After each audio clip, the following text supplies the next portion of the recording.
Stocks के बारे में बात करेंगे। एक अशोक लेलैंड, जहां पे बोर्ड की बैठक मई 23 को है, बोनस इशू पे विचार हो सकता है, जिसके चलते हुए आज एक बहुत अच्छा मोमेंटम हमने ओपनिंग में देखा था। फिजल आउट हुआ है पर फिर भी अभी हरे निशान में कामकाज करते हुए। बीईएल डिफेंस से जुड़ी हुई कंपनी है, नतीजे काफी अच्छे रहे और गाइडेंस, एबिटा की गाइडेंस जो कॉन कॉल में दी गई है वो काफी अच्छी है, 27% वर्सेस 23 to 25% फॉर FY26, और ऑर्डर बुक एट 27,000 करोड़ इन FY26 वो एक्सपेक्ट कर रहे हैं ऑर्डर्स। सो उसके चलते हुए डिफेंस के सेक्टर में आज मुनाफा वसूली है, लेकिन ये स्टॉक है जो अपने लेवल्स को अभी होल्ड कर रहा है। और तीसरा स्टॉक है फाइजर, जहां पे एक नतीजे तो काफी अच्छे रहे और काफी अच्छा रुझान आज देखने को मिला। उसके बाद डिविडेंड पेमेंट जो है वो 5 साल के हाईएस्ट पे आउट है, 125 रुपए का। तो उसके चलते हुए एक अच्छा रुझान है। तीनों ही स्टॉक्स पे क्या करना है? जी तो जी हाँ, अशोक लेलैंड से शुरुआत करते हैं। 250 के आसपास रेजिस्टेंस लेवल भी है। और अगर आप देखेंगे तो ये कुछ 6-7 हफ्तों में 190 से लेकर 250 तक बढ़ गया है। अशोक लेलैंड नेचुरल है, कहाँ पे प्रॉफिट बुकिंग आना था, शायद ये कारण था।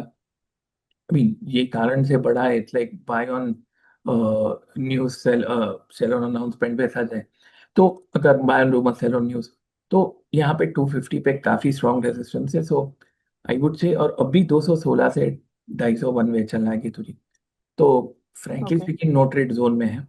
ये आपको हम्म। 235 के आसपास मिलता है तो यस वन कैन, हम्म। आप कंसिडर कर सकते हो, क्योंकि सेटअप सुधर रहा है। ओके। ये काफी महीनों का करेक्शन है। और लॉन्ग टर्म हम्म। चार्ट्स पे देखेंगे तो अशोक लेलैंड अभी भी एक तेजी के ही माहौल में है। So 235 would be a level to look at. दूसरा स्टॉक आपने बताया BEL, same, not same story, लेकिन बहुत ही बड़ा बड़ा मूव है। लेकिन ये हम्म। मूव अभी तक खत्म हुआ नहीं है, आई फील।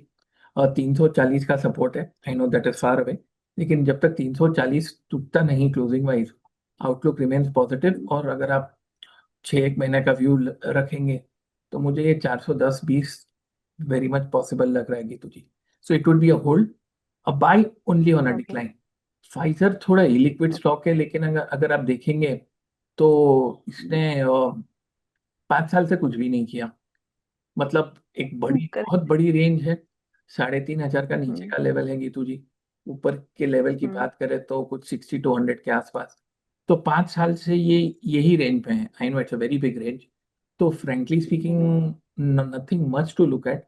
और एक दिन में अगर ये, जैसे आपने बताया, डिविडेंड को लेकर 12% बढ़ता है, I would not chase hmm. The stock. खास करके 5,100 के आसपास काफी स्ट्रॉन्ग रेजिस्टेंस हम्म। आ रहा है। Once again, hmm. ये आप रेंज की लोअर साइड लेंगे तो I think risk reward ratio hmm. Favourable रहेगा। तो currently we are almost half way through the range. 4,800 के आसपास ओके। आता है तो Geetu ji one can take a counter buy call.